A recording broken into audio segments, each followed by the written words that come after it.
Nos da mucho gusto que permanecieran en la sala porque de verdad la mesa que está por iniciar nos parece que es una de las mejores conformaciones que hemos tenido en algunas de las jornadas que coordina el observatorio. Estamos por iniciar la segunda mesa de esta séptima jornada pública. La mesa se denomina Desafíos en torno a la prisión preventiva. Un poco el informe que se ha presentado el día de hoy aborda algunos de los desafíos vigentes en la región en torno a la erradicación de la prisión preventiva de oficio y en favor de la adopción de medidas alternativas a la misma. De manera específica, la Comisión Interamericana identifica retos en materia legislativa, judicial y en adopción de políticas públicas en el ámbito administrativo. Para hablarnos de las mismas y de los retos que se derivan de estas, nos acompaña nuevamente el comisionado James Cavallaro, quien ya ha sido presentado con ustedes y a quien cedo la palabra sin mayor preámbulo. Muchas gracias, comisionado, por estar otra vez con nosotros. Bueno, muchísimas gracias. Y veo las mismas personas con algunas personas adicionales. Lo que digo que facilita un poco lo que voy a decir, porque una buena parte ya he dicho y enfoco en el tema de los desafíos. Quisiera, para los que recién han llegado y mis colegas en la mesa, enfatizar que es un placer estar aquí. Es un honor estar en esta casa. Es muy importante para la comisión poder lanzar el informe y participar en esa discusión de altísimo nivel con los que están conmigo en la mesa, que es un privilegio también estar con las mejores expertas y expertos en México y en las Américas sobre estos temas, que va con certeza a enriquecer el debate. De forma muy breve voy a tocar algunos de los temas que acabamos de analizar en la presentación del informe, de los desafíos principales que documentamos, que tienen que ver con algunas tendencias que hacen de la prisión preventiva una pena anticipada, la falta de independencia de los operadores de justicia y la inadecuada defensa pública. Que son tres temas que ya hemos tocado, pero quería entrar un poco en estos tres temas como desafíos. Pero el desafío principal que quería destacar y enfatizar es el desafío, diría, político. Es un desafío no solo sobre la prisión preventiva, sino sobre el uso de la prisión, el uso de la lógica punitiva o punitivista, no sé cuál, o las dos, puedo decir, pero es una lógica que existe en el hemisferio de forma exagerada, que hace una ecuación entre delito o posibilidad del delito y la cárcel como la única solución, ¿no? Y que se ve que ha producido en el hemisferio efectos perversos, ¿no?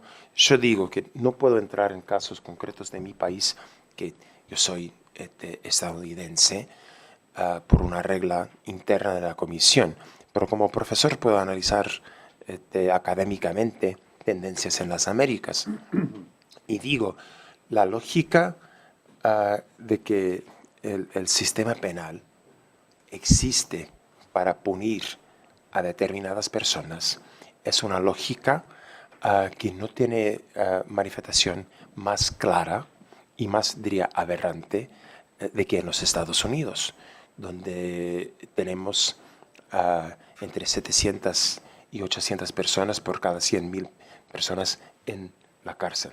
Tenemos más de 2 millones 300, 400, 500 mil personas encarceladas, donde el encarcelamiento de masa es una práctica de los últimos años y que desde hace 25 años se ve la línea, es así, sube, sube y sube, y los estudios, y son contundentes, muestran que después del año 98, 99, aumentar los índices, sí, ha aumentado, ha duplicado o triplicado desde entonces, no ha producido ningún efecto en los índices de criminalidad.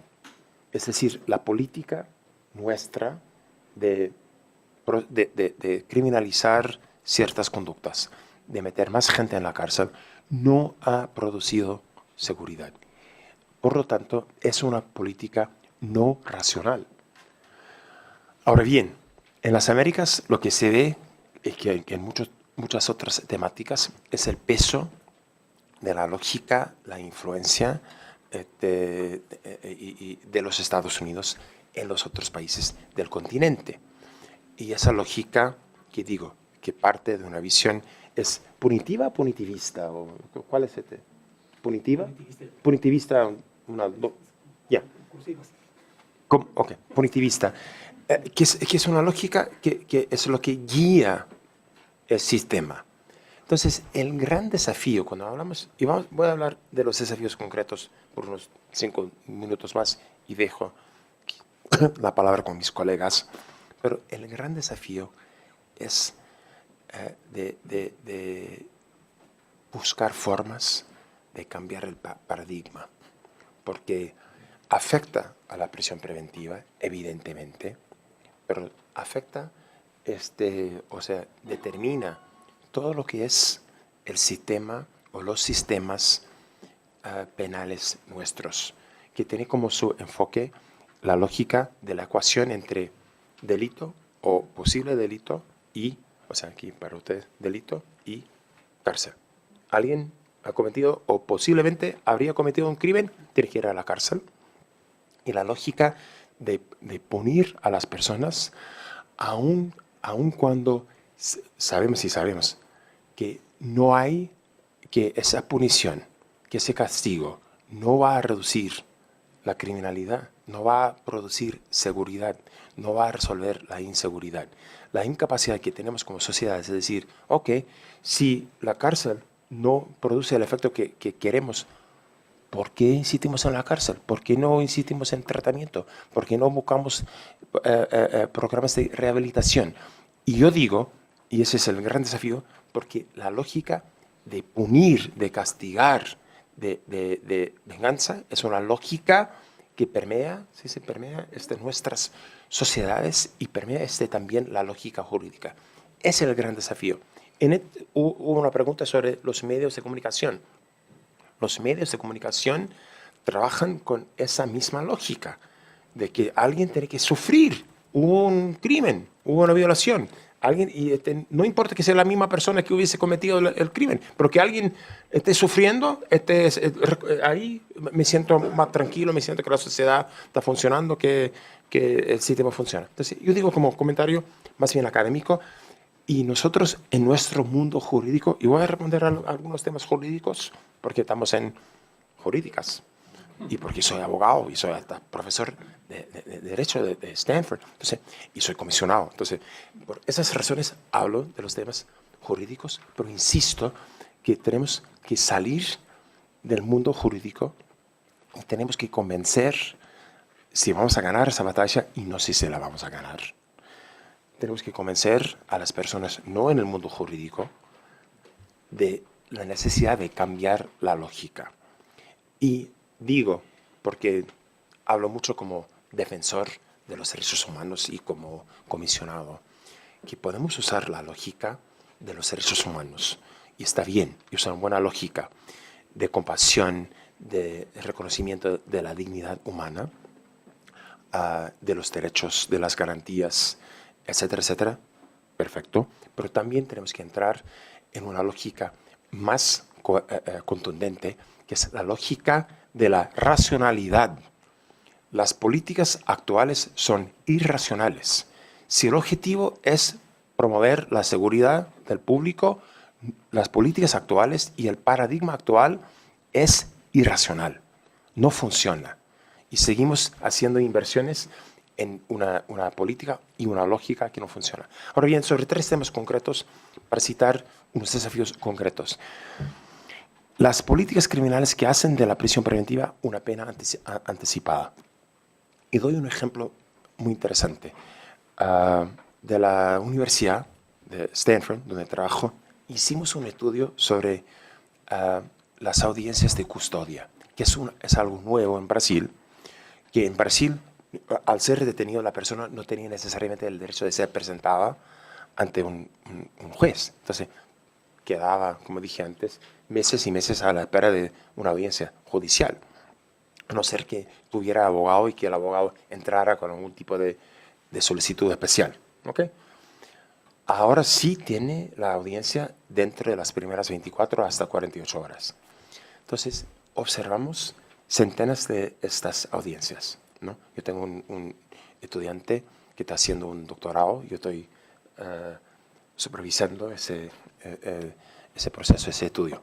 Entonces, observó centenas de audiencias y está analizando, pero ya ha hecho un paper sobre las primeras observaciones. Y lo que pasa en esas audiencias de custodia es que en vez de analizar si hay fuga, o posibilidad de fuga, claro, los dos criterios legítimos, lo que hace es lo que él caracteriza, y yo he estudiado y leído, o sea, como mini juicio, eso estaba diciendo antes. Este mini juicio de si la persona habría cometido el crimen o no, y si es una persona buena o mala. Eso es lo que el juez busca, sin decir que es eso lo que está haciendo. Las preguntas y las presentaciones van en ese sentido. Sí, parece que cometió el crimen, hay prisión preventiva.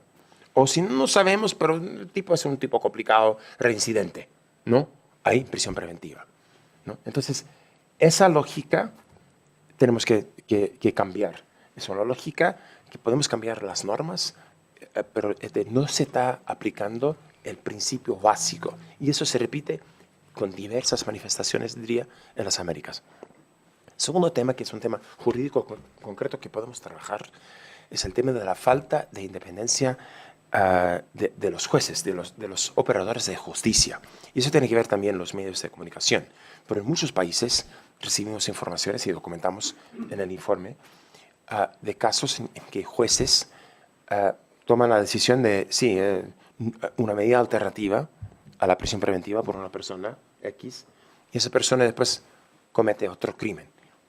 Ahora bien, el mismo juez habrá tomado esa decisión en 100 casos, en 200 casos, ¿no? Pero en uno de los casos, el tipo que habrá hurtado, o sea, comete otro crimen y los medios no... O sea, no es, digo, si fuese periodista y digo a mi jefe, quiero hacer una historia sobre una persona que fue detenida y fue suelta, no determinaron la prisión preventiva y volvió a su familia y está trabajando y la familia está feliz. ¿Qué le parece? ¿No? Primera página o segunda, es como, ¿qué está hablando? No le interesa a nadie.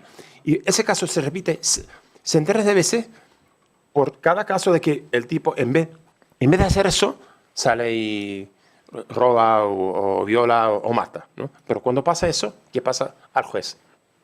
Hay harta presión de los medios de comunicación y también de las instancias responsables por la fiscalización de la actuación de los jueces.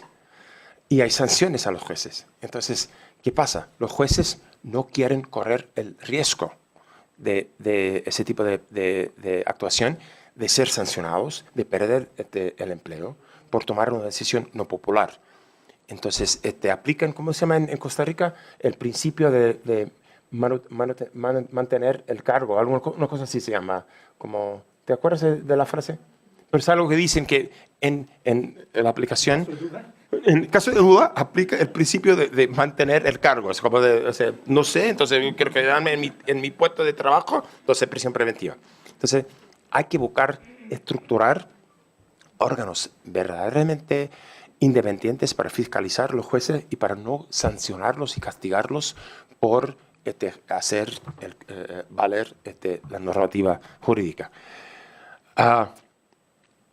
Y ahí un tema que hablé brevemente, pero insisto en ese tema porque es un tema que nos ha preocupado últimamente en la comisión, es el tema de las mujeres en las cárceles.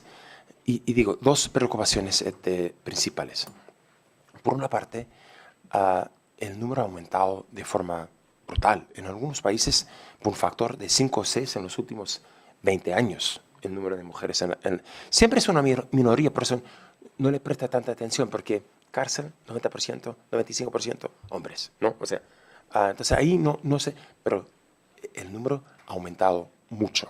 Y mucho por las drogas, ¿no? Y ahí hay que analizar hasta dónde cualquier persona debería estar en la cárcel, principalmente cuando se trata de posesión de una cantidad para uso personal. O sea, no es un gran traficante, no es el Chapo, es doña o nadie, ¿no? La que está vendiendo aquí no ni está vendiendo, ha comprado para usar. No tiene por qué estar en la casa, tiene que recibir algún tipo de tratamiento. Pero lo que analizamos en este informe, cada vez más, es el impacto en las familias. Cómo desestructura las familias cuando la mujer entra en la cárcel. Y cómo los hijos y los niños, a pesar del interés superior del niño, cómo acaban pagando por el crimen que habría cometido o no la mamá, ¿no? Y esas afectaciones no entran en la lógica del juez al determinar la prisión preventiva como tiene que entrar, porque está condenando a una familia a ser totalmente desestructurada, a perder la mamá, ¿no? Y a vivir años sin lo mínimo que se supone que un niño debería tener. Y eso es lo que el juez tiene que decidir. Y no creo que hay alguna base para sospechar de una fuga, entonces prisión preventiva sabiendo que van a ser 2 o 3 años. Entonces, esos son algunos de los desafíos, pero insisto que creo que el desafío fundamental es la necesidad de un cambio de paradigma en la forma en que pensamos en la seguridad, la inseguridad y el uso de la prisión. Muchísimas gracias. Con eso termino.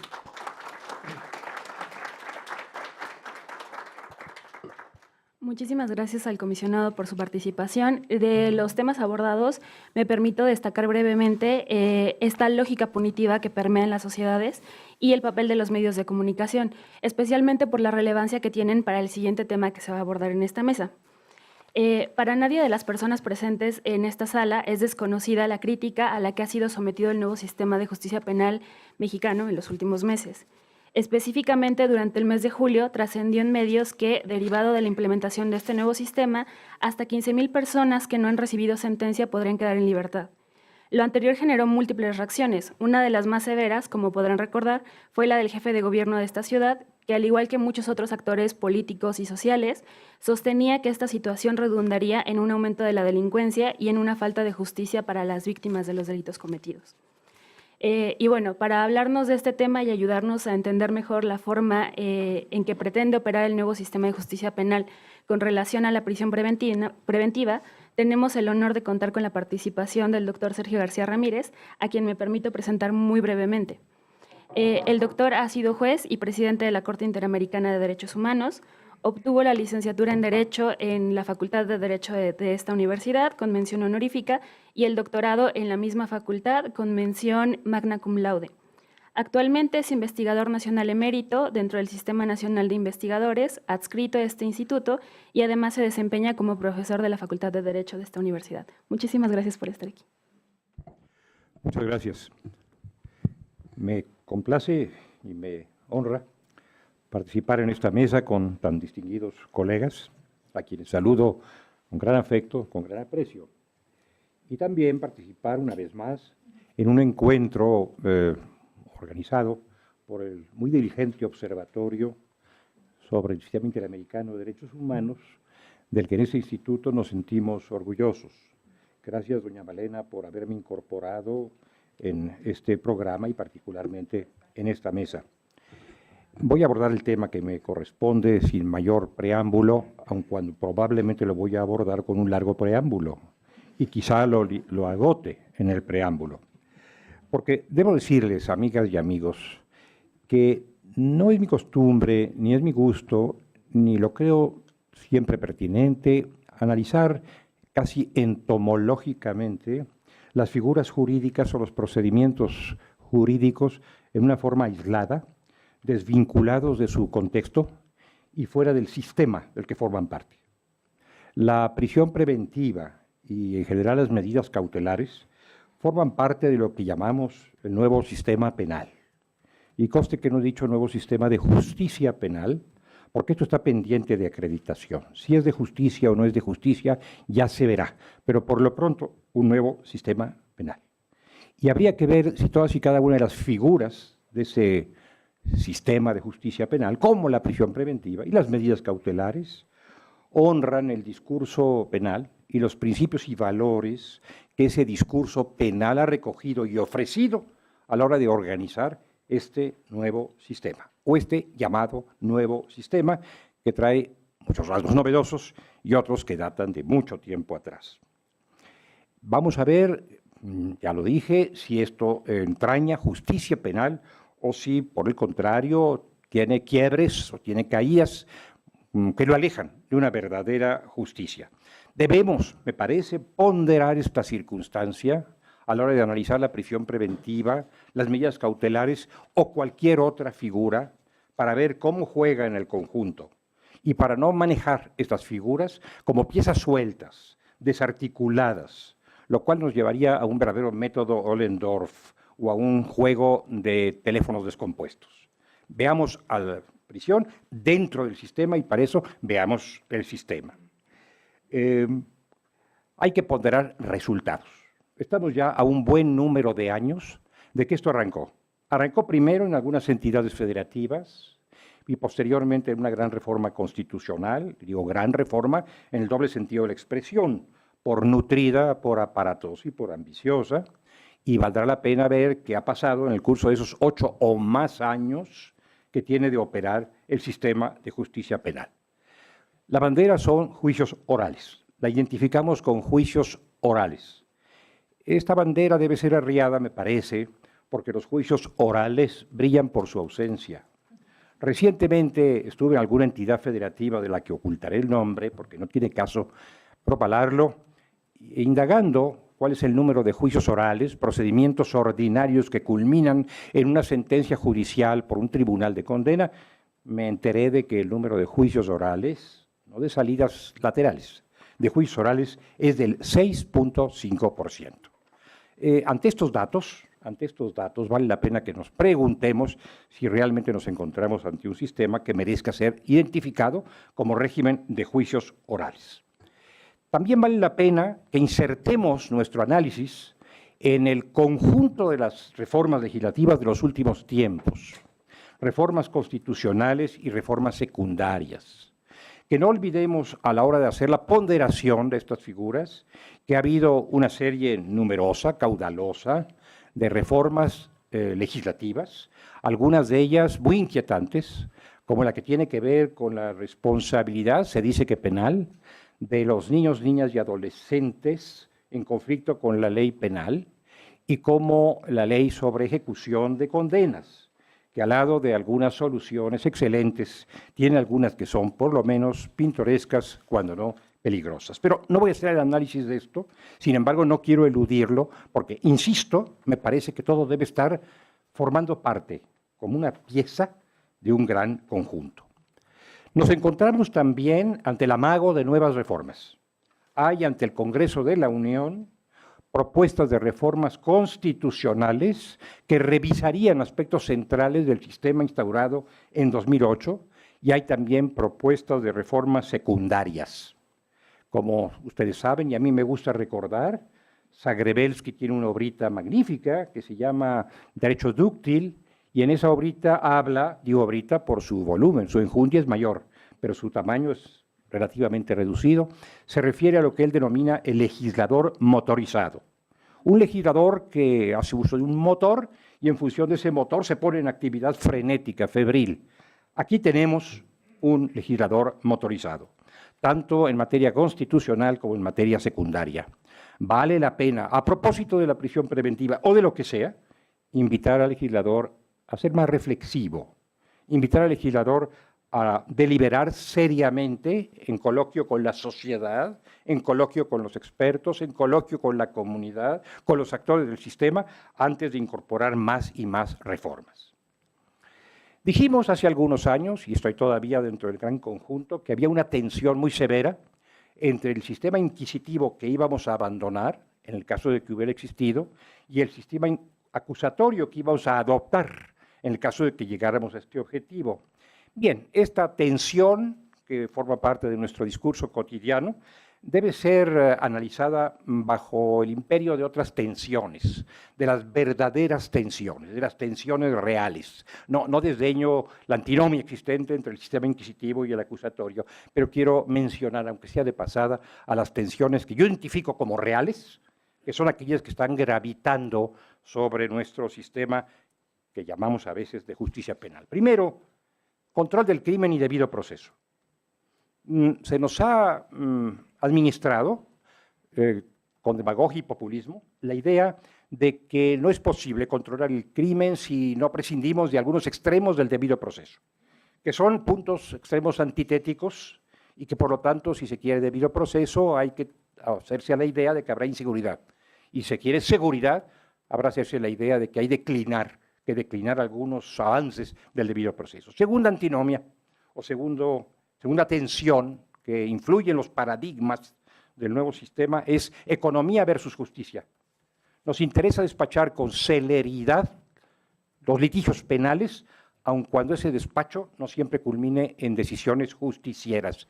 Y no quisiera yo detenerme en estadísticas que hablan del número altísimo de litigios resueltos a través de medios autocompositivos. No me refiero a los números, a las cantidades, sino a la calidad de las decisiones. Hemos logrado ya, a través de estas determinaciones, que no son judiciales, sino compositivas entre las partes, un régimen de justicia, o estamos logrando más bien un régimen de economía. Y finalmente, la antinomia o la tensión entre la verdad material, la verdad histórica, la verdad real, la verdad verdadera, como la quieran ustedes plantear, viene desde el siglo XIX o desde antes, por una parte, y el convenio por la otra, una verdad elaborada a partir del convenio entre las partes que se avienen a cierta versión de los hechos y que se atienen a cierto reconocimiento de responsabilidad. Una buena parte de la mejor doctrina contemporánea ya no acepta la idea de que prescindamos de la verdad y por lo tanto reclama o reivindica el concepto de que la justicia debe estar cimentada en la verdad, no en cualquier verdad, no en la que yo convenga con mi opositor, sino en la que refleje realmente los hechos ocurridos. Sé que es difícil, por supuesto que sé que es difícil, pero no es imposible. Bueno, ahora paso más directamente al tema que aquí me tiene. El tema de la prisión preventiva, el tema de las medidas cautelares. Hay una serie de afirmaciones, y se ha hecho alusión a ellas, directa o indirectamente, de afirmaciones insuficientemente acreditadas acerca de la inseguridad pública. Todos padecemos inseguridad pública.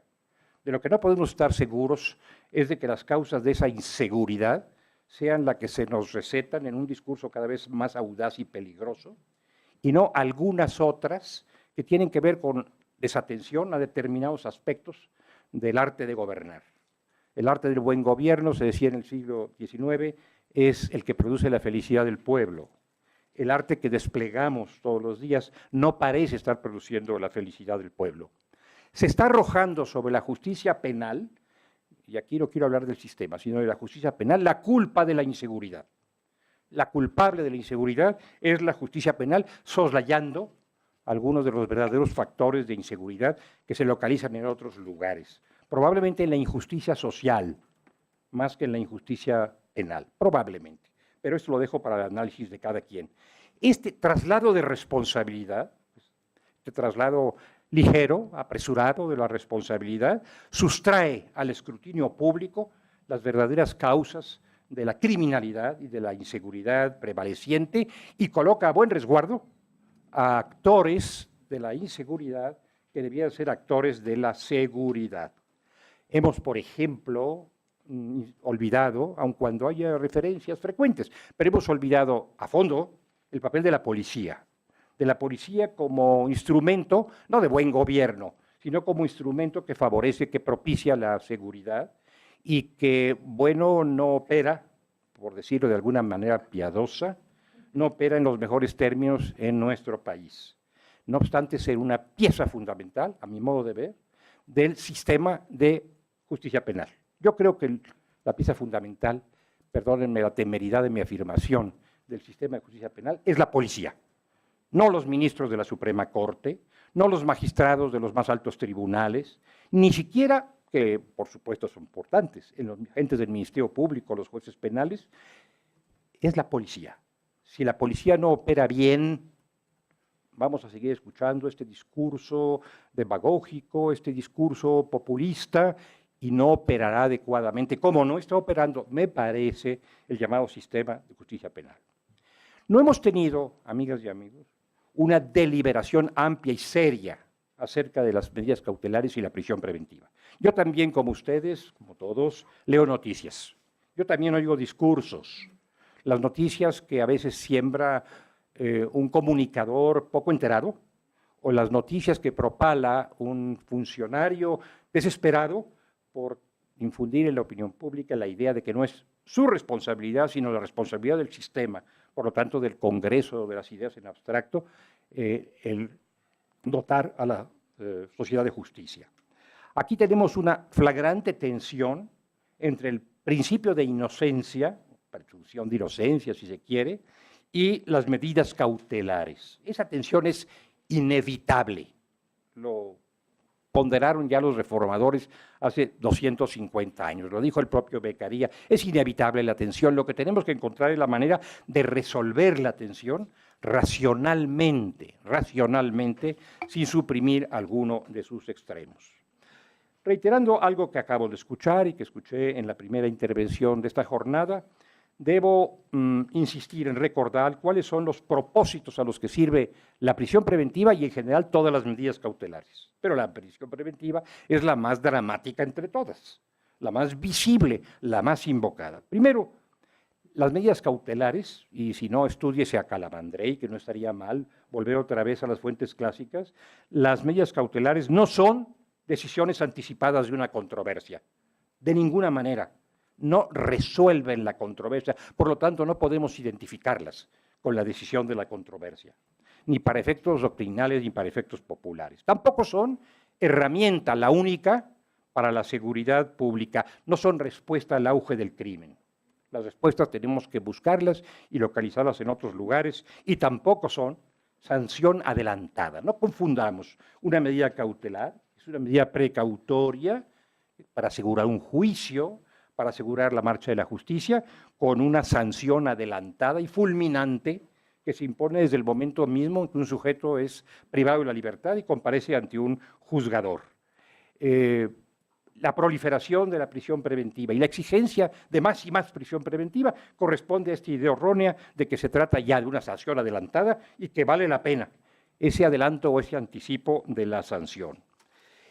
La prisión preventiva, como las medidas cautelares, sirve a un propósito muy claro y ha servido ese propósito muy claro desde que fueron ideadas, inventadas.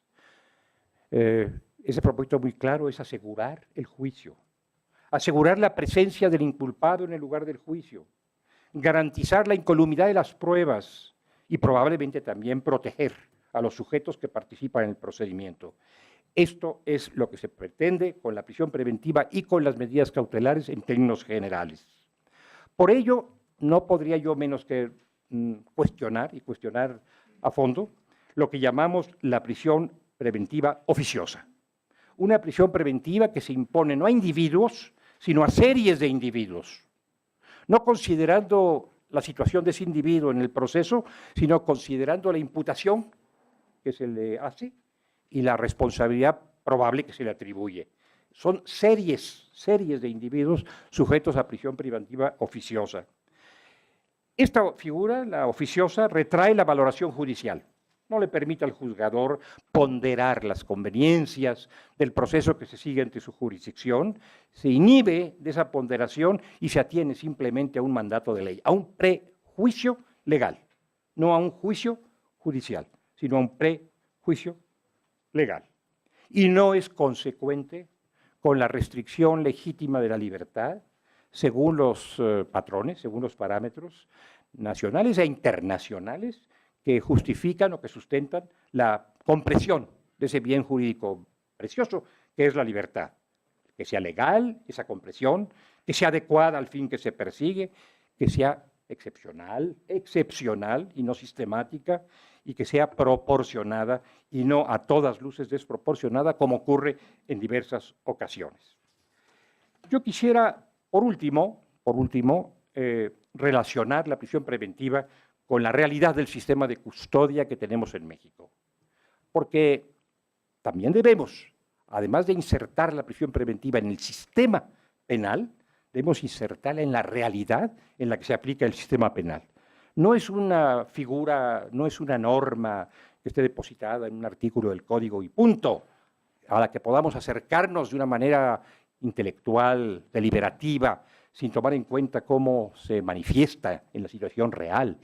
Tenemos que pensar no solamente en la prisión preventiva en abstracto, sino en la prisión preventiva en concreto, la que se aplica en los reclusorios, la que se impone a seres humanos, decenas de millares de seres humanos, la que ejecutan también millares de servidores públicos.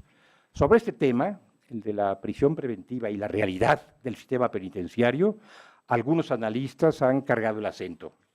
Lo ha hecho con énfasis a últimas fechas la Academia Mexicana de Ciencias Penales y muchos otros estudiosos. Hay todo un debate político y doctrinal que no debe hacernos perder las circunstancias reales de nuestro sistema de reclusión, la situación que guardan nuestras prisiones. Doña Elena Saola, a quien luego escucharemos, sabe un buen rato acerca de estos temas. La situación que guardan nuestras prisiones, y dejo a salvo a cualesquiera prisiones ejemplares, si es que las hay, a cualesquiera prisiones modélicas, si es que las hay. No me refiero tanto a las prisiones federales como a las locales. Nuestras prisiones son un desastre completo. No hay día que no abrevemos en noticias catastróficas acerca de las prisiones. No acerca de la ley sobre ejecución de penas, sino acerca de las prisiones, específicamente. Esos edificios que ustedes han visto con unas torres y unas rejas, con unos señores muy formales que cobran a todo el mundo por tener acceso a ellas. A eso me refiero, a las prisiones en ese sentido, porque es allí donde se encuentran quienes están sujetos a prisión preventiva. No es en la Constitución, no es en el Código Nacional de Procedimientos Penales que contemplan la medida, es en las cárceles que padecemos a lo largo y ancho del territorio nacional. Entonces, a la hora de apreciar qué es la prisión preventiva, cómo está y qué debiéramos hacer al respecto, si ensancharla o reducirla, si revisarla o mantenerla, si acotarla o extenderla, tenemos que pensar en lo que está ocurriendo realmente en las prisiones y cómo remediamos eso que está aconteciendo en las prisiones, además de ajustar a un criterio de mayor racionalidad las normas sobre prisión preventiva. Muchas gracias.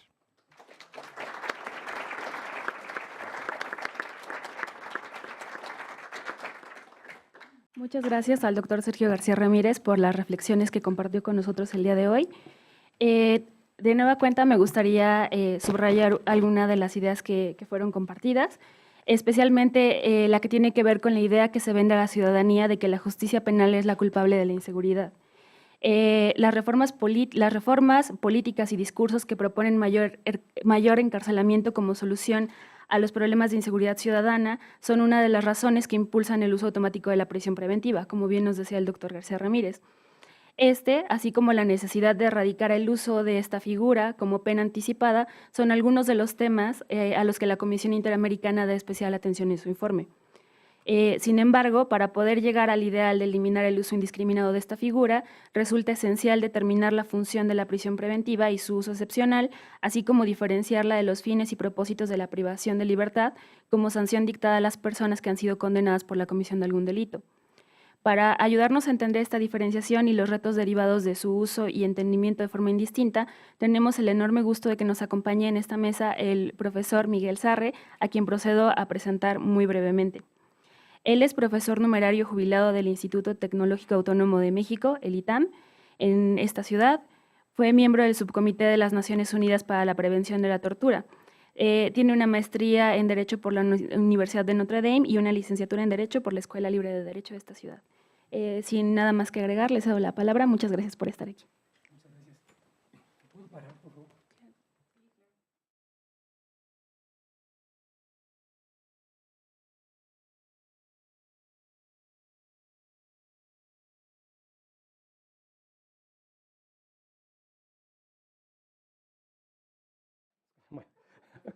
Ok. Agradezco muchísimo la diligencia del comisionado y de Sofía, pues, y su empeño hasta los últimos días y desmañanadas y desveladas, no solamente para preparar este espléndido informe, sino para estar aquí con nosotros y compartir este trabajo. Yo quisiera partir de 3 puntos muy simples que voy a tratar con ustedes. Una distinción entre lo que es la prisión preventiva, la prisión material como tal, y lo que es, a lo que ya hacía referencia don Sergio, la medida cautelar de la prisión preventiva.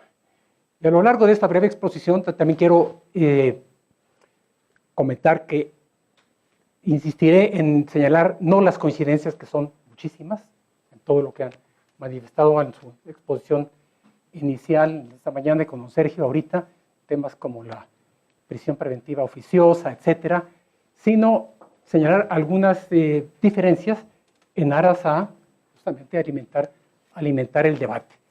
Decía Carneluti, de la lucha de los contrarios, de la lucha con lealtad de los contrarios, surge la verdad procesal. De estos encuentros académicos pueden también surgir luces académicas.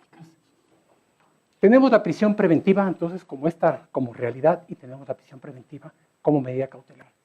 Y frecuentemente se mezclan en forma de generar una confusión. Es decir, todos coincidimos, en eso creo que en este ambiente habrá muy pocas discrepancias, en la necesidad de racionalizar, de hacer justa la prisión preventiva. Okay. Pero esa necesidad, que es una necesidad del proceso, no necesariamente corresponde a los problemas de la prisión preventiva material, de la ejecución de la prisión preventiva material. Es decir, podemos tener un sistema donde abusemos de la prisión preventiva y podríamos tener, teóricamente, una ejecución preventiva material justa, adecuada. Y esto tiene que ver particularmente con el tema del hacinamiento en reclusión. El hacinamiento, que es un tema transversal, tanto de este informe, del informe previo, como del informe de la situación de las personas privadas en la libertad de la comisión. Toda esa situación del hacinamiento no es un problema que se lo podamos atribuir a la prisión preventiva. Es un problema interno del sistema de ejecución penal, del sistema penitenciario.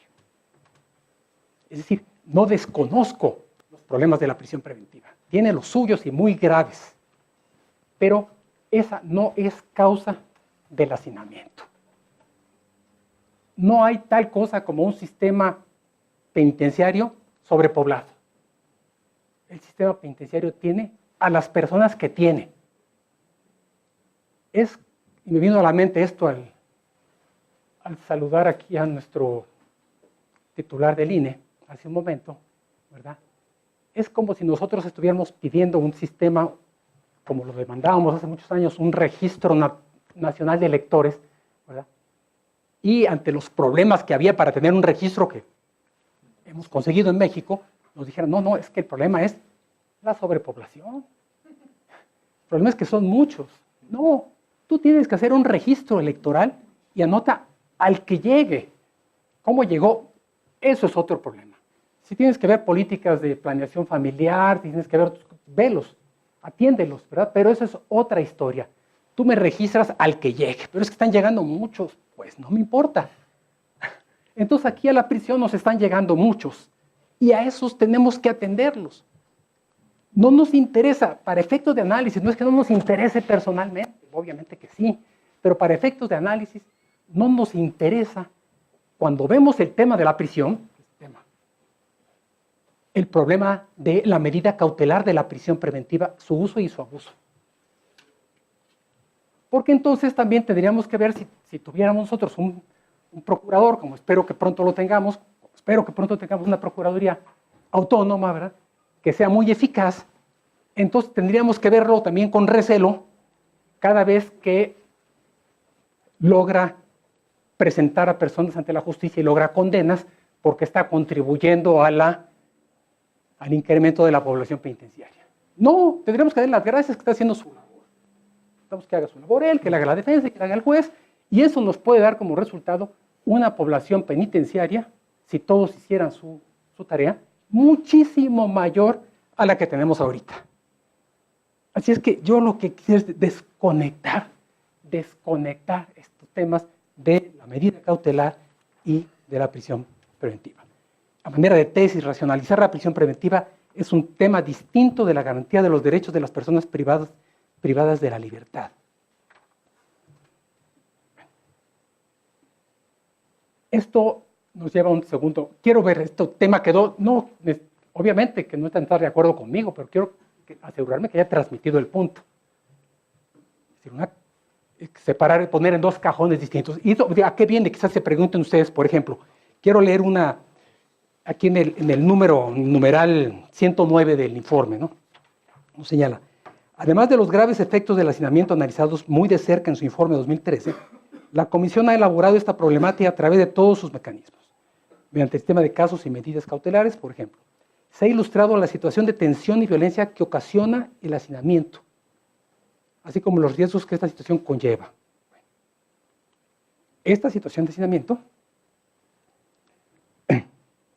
y se señalan todos los problemas que conlleva el hacinamiento. Bueno, impide clasificar internos, dificulta el acceso a los servicios, etc. Pues ese problema no es un problema de la prisión preventiva, es un problema de la administración penitenciaria.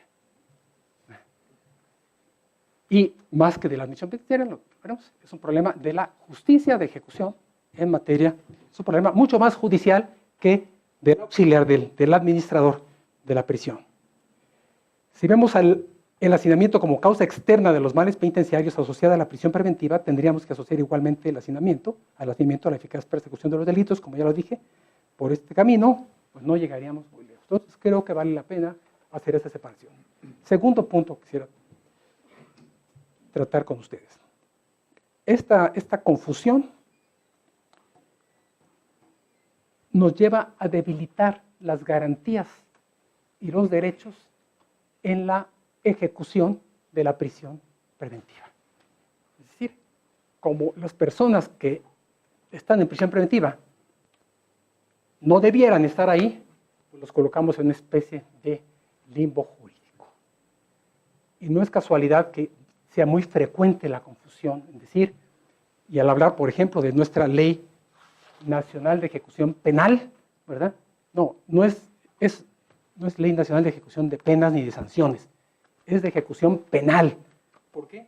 Porque incluye a la prisión, a quienes están en prisión preventiva.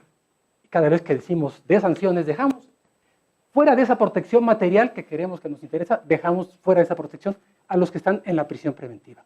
Entonces le toca a los peores de dos mundos. No debieran estar ahí, pero como no debieran estar ahí, entonces no les damos la protección que debiéramos tener. Y entonces a mí me da gusto que en el informe se hable de ejecución de la prisión preventiva, creo que por primera vez, en términos de instrumentos de sistema interamericano. Es decir, es una ejecución. Se está ejecutando una resolución privativa de la libertad. Para el caso es lo mismo ejecutar una resolución privativa de la libertad de manera preventiva o de manera ya retributiva. En todo caso, debería tener más protecciones quien está de manera preventiva porque todavía no tiene una condena que quien ya está cumpliendo una sentencia. En ese sentido, les leo los dos aspectos, los dos puntos en el informe donde se señala que la Comisión destaca que la ejecución de la prisión preventiva debe ajustarse a los estándares mínimos para todas las personas privadas de la libertad. Yo creo que este es un gran punto, gran logro, que desde luego no es algo nuevo, ya se había venido señalando, se señala desde el informe de las personas privadas de la libertad, que recoge todo el trabajo, pues, hacia atrás de la Comisión y de la Corte Interamericana. Se habla, por ejemplo, de disponer de recursos judiciales idóneos y efectivos de índole individual y colectiva para el control judicial de las condiciones de hacinamiento y violencia en los centros de reclusión. Este es el tema. Yo creo que este es el tema mucho más que voluntad política, porque si hablamos de voluntad política estamos hablando como de una voluntad de un administrador, y ese administrador es un auxiliar. No necesito mucho su voluntad, necesito que cumpla con la ley. No necesito que el Ministerio Público tenga buena voluntad, de cumplir con la ley. Necesito un sistema que lo someta a la ley, que le dé transparencia a su actuación y que esté bajo el control jurisdiccional.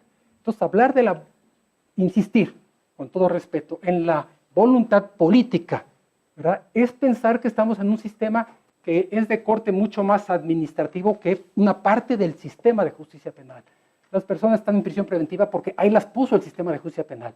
Démosles las garantías judiciales. No esperemos que haya voluntad política. Necesitamos, claro, buenas decisiones legislativas, una buena política, buenas leyes y aplicación de justicia de ejecución. Y esa justicia de ejecución implica la intervención de los jueces de ejecución desde la fase en que empieza, desde el momento en que empieza la ejecución, que es no cuando se dicta la sentencia, sino cuando se impone la prisión. Ahí empezó la ejecución. Dice más adelante el informe sobre la situación de las personas privadas de la libertad, no este que comentamos ahorita, ¿no? Proveer a la función judicial los recursos necesarios para asegurar una adecuada tutela judicial de los derechos de las personas privadas de la libertad. Espléndido. Capacitar debidamente, etcétera, ejecutar de manera efectiva las decisiones que emitan los órganos jurisdiccionales. De eso se trata. De eso se trata. Exactamente. Ejecutar de manera efectiva. ¿Qué decisiones? La decisión que impuso la medida cautelar de prisión preventiva, bien o mal impuesta, es otro tema, bien o mal fundada, pero ejecutarla debidamente, sin exceso y sin defecto, como lo marca el artículo 17 de la Constitución. Ejecutarla, cumplirla. Garantizar que las condiciones de detención sean controladas de manera efectiva por los jueces de ejecución penal en el caso de las personas condenadas. Aquí, una pequeña inercia. ¿Por qué en el caso de las personas condenadas?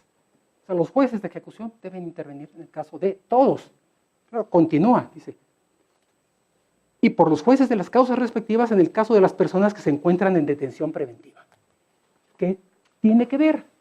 El juez de ejecución debe garantizar las condiciones, si esta fuera la prisión, esta mesa, de todos los que están aquí, hayan llegado, no sé que no dije hayan, ¿eh?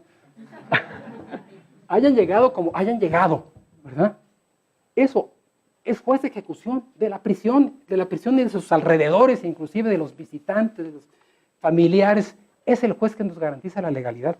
Y sin embargo, la Corte nos dice, la Corte Interamericana, que estas prisiones, en el caso de las personas en prisión preventiva, garantizar que las condiciones de detención sean controladas de manera efectiva por los jueces de ejecución penal en el caso de las personas condenadas y por los jueces de las causas respectivas en el caso de las personas que se encuentran en detención preventiva. Ahí está el problema. ¿Qué tiene que ver el juez de la causa con la condición de internamiento? Esa es la petición, nada más, nada menos, que los jueces de ejecución garanticen la legalidad en la ejecución penal desde el primer día. Esto lo ha dicho muy claramente una reciente resolución de un juez de control de procesos séptimo de Jalisco. Dice así: aunque esté íntimamente ligado, el juez David Calderón Blanc, para darle el crédito, aunque esté íntimamente ligado con el derecho procesal penal, la compleja naturaleza de los actos, disposiciones generales y omisiones de las autoridades administrativas responsables del cumplimiento de la pena de prisión y de la prisión preventiva hizo que el derecho de ejecución penal adquiera identidad o fisonomía jurídica propia. Está separado del derecho procesal penal. Así, la justicia de ejecución penal se distingue de la justicia procesal penal por su alcance, que comprende el control de la gestión material de la prisión preventiva y de la pena privativa de la libertad, por su fundamento constitucional y legislativo propios, así como por su competencia judicial especializada, sus litis y sus sujetos procesales diferenciados de los intervenientes en la investigación judicializada de los delitos y en la adjudicación de la responsabilidad penal. Es decir, la situación que vemos es la situación que hemos sembrado. Están en el abandono de las personas en prisión preventiva y supuestamente deberían tener la tutela del juez que está muy atareado viendo su proceso. ¿No? ¿Para qué tenemos un juez especializado en la ejecución? Un juez que tiene que ver con temas como el agua, que tiene que ver con temas muy concretos de la reclusión. Y le pedimos al juez que está en el proceso, que está viendo otros temas, que venga acá a ver si de casualidad su procesado, cómo está su procesado. Bueno, de ahí paso al tercer punto. Creo que necesitamos ojalá, un desarrollo de los trabajos, una integración del trabajo que ha hecho la Comisión, que recogiendo, reitero, todo el trabajo de la Corte y de la Comisión, es decir, el informe que recoge todo ese trabajo en estos dos documentos que se comentan, bueno, el que se comenta y el que se actualiza, y el informe sobre las personas privadas de la libertad, necesitamos como unirlos. Prisión preventiva, toda la importancia a la prisión preventiva en sí misma, distinguida de la medida cautelar. Y en la atención a la prisión preventiva, material a la ejecución de la prisión preventiva, pues darle su garantía de jurisdiccionalidad. Es decir, no podemos pensar que va a haber una buena administración sin un control judicial, como tampoco podríamos pensar que podría haber justicia penal, con un ministerio público de muy buena fe, sin defensa y sin jurisdicción. Necesitamos el ensamble, todo el entorno del debido proceso, que ingrese, que no le cerremos las puertas ni a la prisión en su conjunto, ni a la prisión preventiva en lo particular. Y esto, vinculándolo con las ideas y las experiencias que nos comentaba, que se relatan en el informe de Brasil, ¿verdad? Creo que podría llevarnos a buscar una justicia in situ, una justicia de ejecución en reclusión, con audiencias ahí mismo, donde se ventilen los temas muy específicos de la reclusión, donde el Poder Judicial, y esto es básicamente pues, un mensaje, creo que al Poder Judicial, que me agrada mucho cómo se considera el Poder Judicial en los destinatarios, pero creo que es el primer destinatario. Y creo que el informe está escrito mucho más en clave de Poder Ejecutivo que de Poder Judicial, que es el que le corresponde y el último responsable de la ejecución penal, donde este Poder Judicial no solo decida quién está en prisión, como debe decidirlo, ¿verdad?, cuándo termina la prisión, sino resuelva temas de cómo estamos en prisión, en qué condiciones de materialidad y dónde estamos en prisión. Es decir, el derecho, así como existe un derecho al juez natural, el derecho al centro natural. Tenemos derecho a estar en un centro determinado, no en el centro en el que nos quieren mandar como objetos, sino somos sujetos. Tengo derecho a mi juez y tengo derecho a mi centro, de acuerdo con las reglas pues, del lugar más cercano al domicilio, etcétera, o las reglas propias del centro para la prisión preventiva. Aquí es algo fundamental también en el que creo que no se insiste lo suficiente, este derecho de la persona procesada, este que no vemos muy bien, ¿verdad?, el procesado en prisión preventiva, a estar internado en el lugar donde ocurrieron los hechos y en el lugar donde está siendo juzgado. Es decir, tener esa proximidad que es una condición favorable pues, al debido proceso. Hoy por hoy existen una enorme dispersión de los internos en toda la República en demérito, en desconocimiento de este derecho al centro natural, que es un derecho que debe estar garantizado por la justicia de ejecución. Derecho a que los protocolos y los aspectos reglamentarios se decida su validez o no por la autoridad judicial, que no se imponga, no se modifique la pena a través de las condiciones de internamiento, a través del cambio de régimen. Ninguna sentencia dice que podemos estar 23 horas aislados en una celda. Esa es una modificación, es un exceso contrario al artículo 17 constitucional que prohíbe el exceso, el abuso, que exige la plena ejecución de las resoluciones judiciales. Poner este régimen, rapar a las personas y toda la serie de barbaridades que se realizan en los centros federales y en los centros locales es violatorio del artículo 17 constitucional porque no están cumpliendo plenamente, están cumpliendo con demasía, con exceso la pena. Esos jueces también están facultades para hacer efectiva la reparación del daño. No me refiero aquí a la muy legítima reparación del daño a la víctima del delito. Me refiero a la reparación del daño a las personas privadas de la libertad por la responsabilidad del Estado en esos abusos desplegados con motivo de cumplimiento excesivo de las penas. creo que aquí, y nada más con esto terminaría, sí, y tratando nuevamente de vincular, pues, y de aportar, en el sentido de sumar al informe, pero de señalar también con la misma fuerza, y la misma sinceridad y el mismo afecto, que no haya ese punto intermedio, un punto ciego en la justicia, que no nos está permitiendo hacer justicia de ejecución. Y entonces aquí vemos cómo pueden ser una mirada distinta. El informe nos relata la actuación y el proceso muy interesante de defensores en Brasil que van y se meten a prisión y tienen una serie de audiencias. Y a partir de esto no se los leo para mantener el interés en el informe, ¿verdad? Pero a partir de estas visitas, pues, como sacan una serie de informes y actúan. Pero me pregunto yo, qué bueno que hacen eso, que es un primer paso fundamental. Pero ¿cómo se judicializa eso? ¿Cómo se judicializa? ¿Cómo se lleva a juicio para decir lo que vimos? Quiero que tú, juez, que de quien depende todo el sistema, lo haga cesar. ¿Verdad? Porque estamos en un sistema judicial y las resoluciones judiciales deben cumplirse, punto. Entonces, ¿cómo lo judicializamos? Aquí está, y la Ley Nacional de Ejecución Penal prevé la figura, también recomendada por la Comisión y por la Corte, de los observadores de la sociedad civil.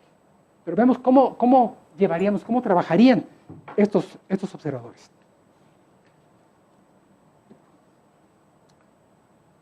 La función de estos observadores, que pueden fungir como investigadores al servicio de la defensa, está inscrita en el principio de publicidad, establecido en el artículo 20 constitucional en relación con el 120 de la Ley Nacional, que abarca la posibilidad de presenciar el desarrollo de aspectos de la vida cotidiana de los internos y de la actuación de las autoridades en los centros, conjugando el principio de publicidad con el de inmediación. Inmediación material, a partir del supuesto que la vida en prisiones es parte de lo público. Entonces llevamos aquí el principio de inmediación procesal, presencia ininterrumpida de todos los sujetos procesales a lo largo del juicio, a la inmediación material, presencia de la sociedad, de los defensores públicos en el centro. Y cuando es necesario, pues estos observadores de la sociedad pueden ser aportados, su testimonio puede ser llevado al juicio oral de ejecución. Y entonces el juez tendrá la evidencia, porque el propio defensor no lo podrá hacer, no puede constituirse en órgano de la prueba. Él dirá, aquí ingresaron A y B de la sociedad, fueron y vieron y constataron estos problemas y te los traigo a declarar a ti, juez. Estamos dando el siguiente paso para judicializar, y el juez tiene esa evidencia y dicta una resolución. Y además dicta una resolución que tendrá efectos generales. Y aquí nuevamente conectamos con la Corte Interamericana, que nos dice claramente, que no, las limitaciones económicas no son razón para dejar de cumplir con las condiciones de vida digna en reclusión. Entonces, cumplan la sentencia, punto, a cumplir la sentencia. No, lo veo muy simple, si ustedes quieren, ¿verdad? Es decir, pero quizá para llegar a esto, es decir, necesitamos judicializar. Y para judicializar la vida en reclusión, esto implica utilizar categorías seculares. Conducta, comportamiento, sanción, servicio, etc. Y dejar de lado categorías que no son seculares. Redención, rehabilitación, regeneración, resocialización. Implica ver la prisión como un tema jurídico, juridificar. No se puede judicializar sin secularizar. Y ese es un reto. Y eso llega muy a fondo, yo lo sé. Pero, ¿qué es lo que queremos? Yo les propongo que hagamos lo necesario en vistas a ese efecto útil, a conseguir lo que le podemos pedir a la prisión. ¿Qué le podemos pedir a la prisión? ¿Qué le podemos pedir al sistema judicial que exija y que haga valer? Tener una prisión con ley. Como lo dice el lema de las madres y hermanas de la Plaza Luis Pasteur, de los familiares de personas privadas de la libertad. Una prisión con ley. Metamos esto, judicialicemos la prisión. Todo lo demás, para utilizar una expresión poco secular, todo lo demás vendrá por añadidura. Muchas gracias.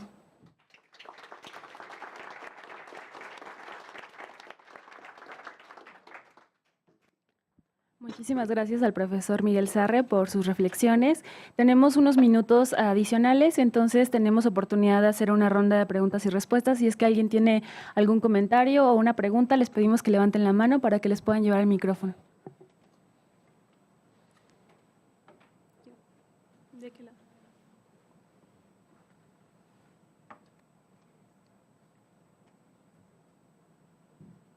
Perdón que vuelva a intervenir, pero es que estoy muy emocionado por los temas que se están hablando en esta mesa. Sobre todo quiero retomar ante ustedes el tema de desafíos de la prisión preventiva y sobre todo aterrizarlo a modo de un comentario en el reto que tenemos nosotros como abogados defensores al momento de estar en contacto con los centros preventivos y de reinserción social. Tenemos una realidad, como lo mencionaba el doctor Sergio, versus una fantasía. Y tenemos una situación en que cuando nosotros queremos defender a una persona que está en un centro preventivo, nos enfrentamos a problemas inimaginables, problemas burocráticos, problemas administrativos y que dejan en desventaja, como lo decía el comisionado, a la persona privada de su libertad, a la persona imputada. ¿Por qué? Porque cuando yo quiero entrar a un centro preventivo o alguno de ustedes se le haya presentado esta situación, pues obviamente tiene que estar con el custodio en aduanas, luego en locutorios y las instalaciones, y ahí reside mi comentario, las instalaciones, la infraestructura que tiene actualmente todas las cárceles, todos los centros penitenciarios, son insuficientes para poder cumplir con las expectativas del sistema penal acusatorio. Uno, el esclarecimiento de los hechos, y dos, proteger al inocente. Obviamente queremos llegar a una verdad, pero si la persona se encuentra privada de su libertad, obviamente per se se encuentra en una desventaja para poder investigar, para poder presentar una teoría de defensa acorde a lo que está pretendiendo. Y en ese sentido les quiero en primer lugar agradecer los comentarios y todos sus argumentos por demás puntuales y sobre todo enriquecedores y motivadores, pero sí dejar esta inquietud por parte de la sociedad, sobre todo de los defensores, que nos estamos encontrando con muchos problemas, no nada más en el sistema inquisitivo, sino en el sistema acusatorio, porque las cárceles siguen siendo las mismas y no van acorde a los ideales de la defensa, a los ideales de llegar a la verdad.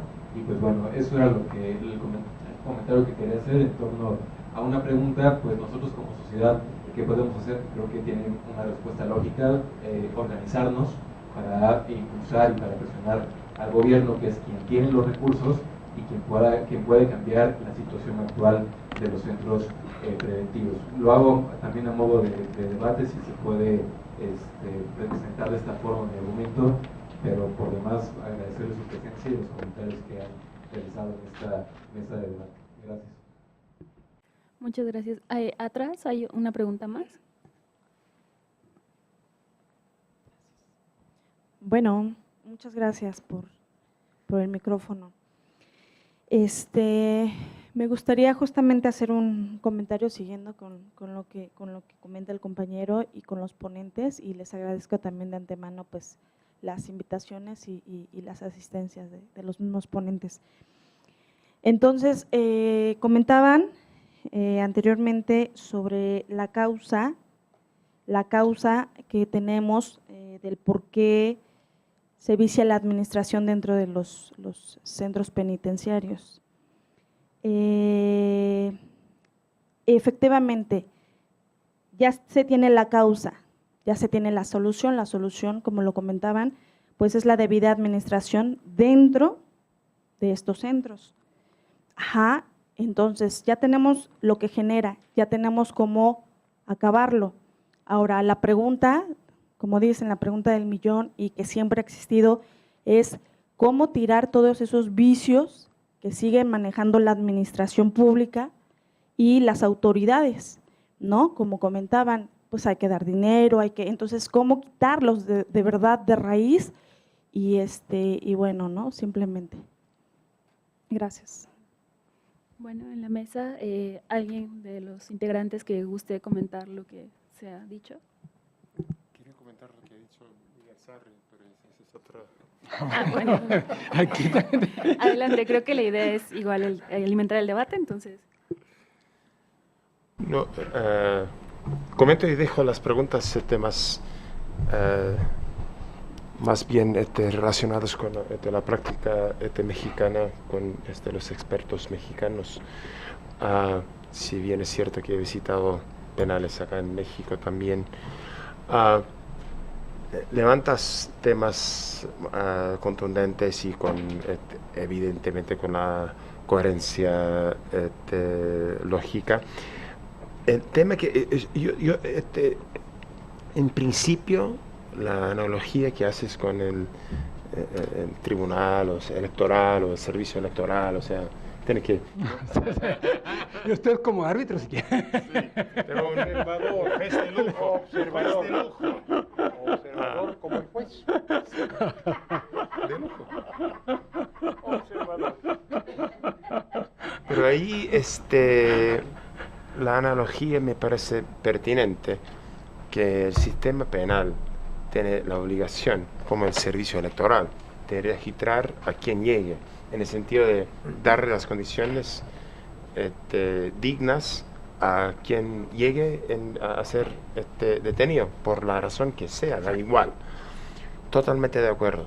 Lo que digo en nivel más bien práctico y no conceptual, porque de acuerdo con la observación y el planteamiento, es que en la práctica las autoridades judiciales, jueces de ejecución en las Américas, no cuidan suficientemente para nada de las condiciones de los condenados. Así que no sé cómo en términos prácticos si insistir en que asuman la responsabilidad por la condición de las personas procesadas cambiaría de forma sustancial el ejercicio de los derechos humanos por parte de las personas privadas de libertad de forma preventiva. Entonces, esa es una pregunta empírica. Y el otro tema empírico, no conceptual, porque digo, reconozco y acepto la observación, es si se le exige al juez de ejecución penal que haga cumplir con la normativa nacional e internacional en lo que se refiere a las condiciones de las personas privadas preventivamente de su libertad. Ahí, cuestión empírica, si no podría ese cambio, digamos, a normalizar la prisión de las personas en prisión preventiva. ¿Me explico? Es decir, legitimarlo. Legitimar, vas a estar, o sea, ya estás con el juez de ejecución penal, ahí que te quedas 2 o 3 años, listo. No hace falta revisar el expediente, no hace falta seguir acompañando para ver si sigue valiendo la base de la prisión preventiva. Entonces, pero esas son preguntas empíricas más que jurídicas, y también digo, con las recomendaciones que me parece interesante, que deberíamos exigir a la justicia que haga valer la normativa y no dirigirnos tanto al poder ejecutivo, ¿no? Ahí hay otra pregunta empírica, no jurídica, de acuerdo en la colocación, en la observación jurídica, pero en la práctica, los jueces, donde he intentado en varios países, no quieren saber de las condiciones en los penales, no quieren visitar, no quieren estar presente, o sea, tienen la obligación, ¿no? Hice un estudio hace años en Brasil, donde hay una norma que exige que el juez de ejecución penal visite cada centro una vez por mes, y no van por años. O sea, visitamos a los penales para ver los registros, para ver, ¿ha habido acá alguna vez un juez de ejecución penal? ¿Conoce el lugar? Desconoce el lugar. O va de 5 en 5 años y se queda en el salón del director y se va porque no le gusta el olor de cárcel, ¿no?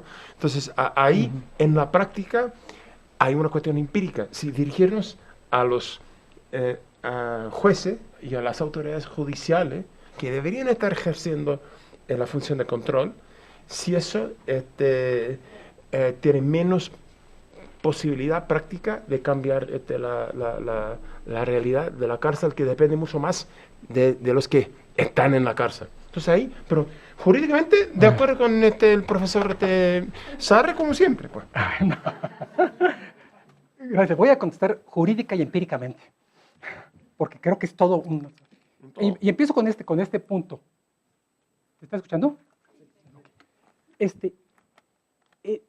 Si el juez garantiza legalidad en la ejecución, no va a normalizar en el sentido en que lo señalas. Al contrario, Sí lo hace.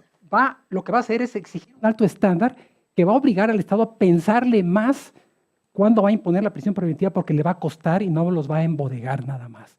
Entonces, es decir, al que yo ponga en prisión preventiva lo tengo que mantener en condiciones adecuadas. Eso va a generar una presión económica que va a obligar a racionalizar el uso de la prisión preventiva. Sí cumple. Es que tiene que cumplir, es que estamos en un sistema, Estado de Derecho o no estamos en Estado de Derecho. Y entonces, pero lo primero que tenemos es plantear las cuestiones en los términos correctos para poderlas exigir. Por ejemplo, te señalas tú, si tenemos un juez visitador, no, la idea no es convertir a los jueces en ombudsman, y vaya que la función del ombudsman, y don Sergio lo sabe, es una función que yo aprecio mucho. Es muy importante, pero son muy distintas. El juez no está para visitar las prisiones como lo decían nuestras normas y lo siguen diciendo muchas normatividades que son previas a otros países antes de que hubiera un sistema de ombudsman o antes de que, o en ausencia, o que reflejan la ausencia de judicialización. El juez no va a ir a buscar casos, no. El juez va a estar en su recinto y quien se lo debe llevar es la defensa pública o privada, y quien le va a aportar los elementos fue a través de este mecanismo del testimonio que se incorpora a la audiencia. O sea, es que es judicializar. Cuando hablamos de respeto a los derechos humanos en el sistema penitenciario, como lo manda nuestro artículo 18, dice, derechos humanos no solo implica no maltratar, no golpear, etcétera, sino implica acceso a la jurisdicción, implica oportunidad probatoria, oportunidad de defensa. Entonces necesitamos introducir estos elementos que lleguen a la sala de audiencias, que se declare la sentencia y que se cumpla. Y si no, por lo menos diríamos, esto ya ocurrió en la cancha del Ejecutivo, que no cumplió una resolución judicial, pero tendrá que cumplirse porque si no se nos quiebra el Estado de Derecho. Pero lo primero que hacemos para que una sentencia se cumpla, el primer paso es que exista, ¿verdad? Que exista la sentencia y que exista el acceso y la vía a la jurisdicción. Y eso, refiriéndome a tu primera pregunta, pues ¿cómo le hacen los jueces? Pues llévales, por favor, la Ley Nacional de Ejecución Penal, ¿verdad? Es que aquí establecen los órganos, los mecanismos, los procedimientos para ser justiciable por primera vez en América Latina. Ojalá me dijeras que no, ojalá me desmintieras, si es que hay otra ley que regula órganos, procedimientos, contenidos para hacer valer los derechos en fase administrativa, en fase judicial, para darle efectos generales a las resoluciones.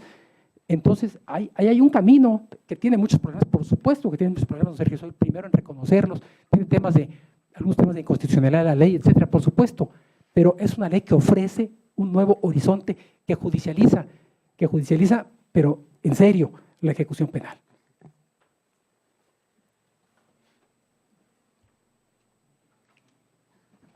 ¿Hay algún comentario más? Veo que quiere comentar Elena acá. Doctor. Yo entiendo perfectamente y desde luego respeto la posición del comisionado Cavallaro al remitir a los mexicanos presentes en esta mesa el comentario sobre lo que ocurre o no ocurre en la circunstancia mexicana. Esto me parece muy razonable, me parece muy adecuado, y para no eludirlo es que he pedido la palabra. No sé si se me iba a conceder o no, pero ya la pedí. Bueno, Es mexicano. bueno, déjenme decir, independientemente de lo que se pueda afirmar o no en esta mesa, hay informes de la Comisión Interamericana de Derechos Humanos acerca de lo que está ocurriendo en las cárceles de toda América y entre ellas en las cárceles mexicanas. Así que se puede recurrir a la página de la Comisión y extraer de ahí cuál es la situación que prevalece en nuestro país, para dolor nuestro. En relación con su pregunta, licenciado, yo coincido totalmente con su preocupación, con la agravante para usted y que usted es un abogado en ejercicio. Entiendo, un abogado postulante que tiene que ir a las prisiones, lo mismo a las federales que a las estatales. ¿No nos ha narrado usted y sería interesante, pero no necesariamente en este momento, porque el tiempo quizá no lo permite, todo lo que pasan los abogados para poder defender a sus defensos, a sus clientes, digamos, en prisiones federales y en prisiones locales. ¿En qué momento empiezan los abogados a pagar cuotas para poder llegar finalmente a la conversación con su cliente? Bueno, algunos no tienen que pagarles, pero esta es la regla, no es la excepción. Y las medidas estrictas de seguridad a las que a veces, pero a veces muy frecuentes, se somete a los abogados en los reclusorios de seguridad máxima, que pueden llegar inclusive hasta pedirles que se despojen de la ropa. Usted lo sabe. Que puede inclusive llegar al extremo de no permitirles que pasen con bolígrafos, no permitirles que pasen con muchos papeles, exigirles que de memoria hagan la defensa de sus clientes. ¿O no es eso lo que pasa en los reclusorios?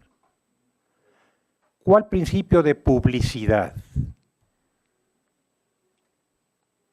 Son tratados a menudo como delincuentes.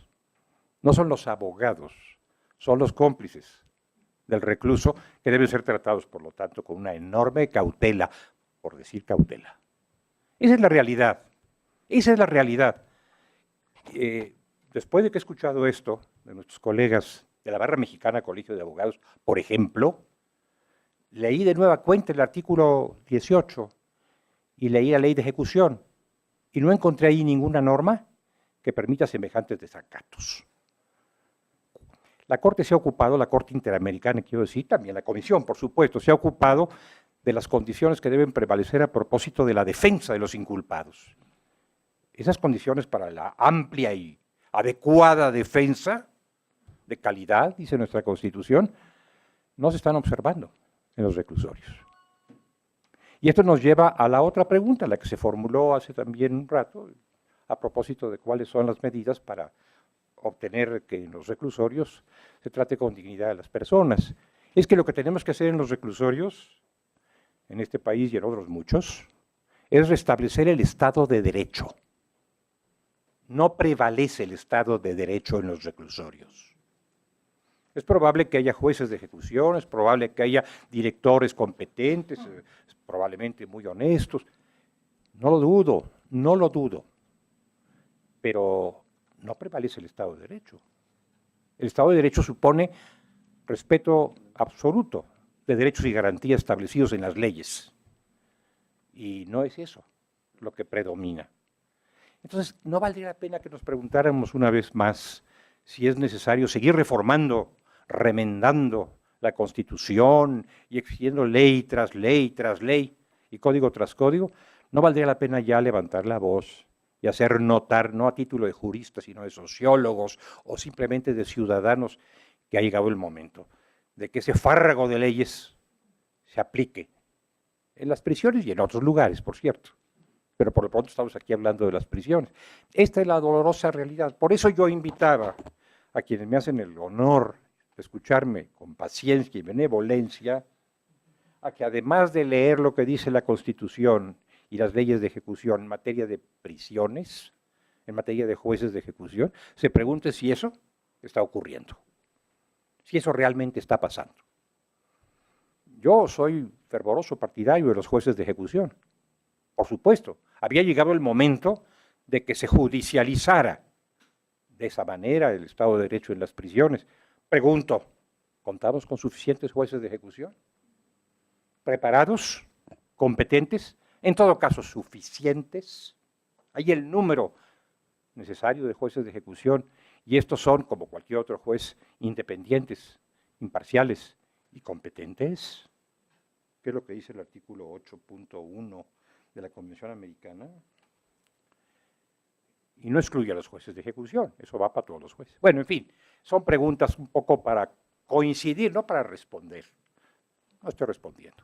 Para coincidir con la preocupación que nuestra compañera ya al fondo de la sala expresó acerca de qué hacer y con la que usted manifestó, ahorrando usted, qué lástima, la descripción dolorosa y casi dramática de lo que realmente pasa un abogado defensor para poder ejercer lo que llamamos su sagrado ministerio de la defensa. Y a eso llamamos defensa. Gracias.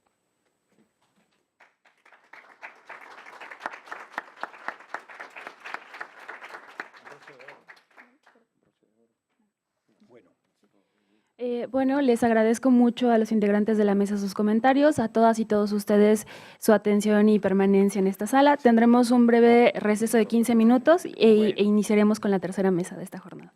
Gracias.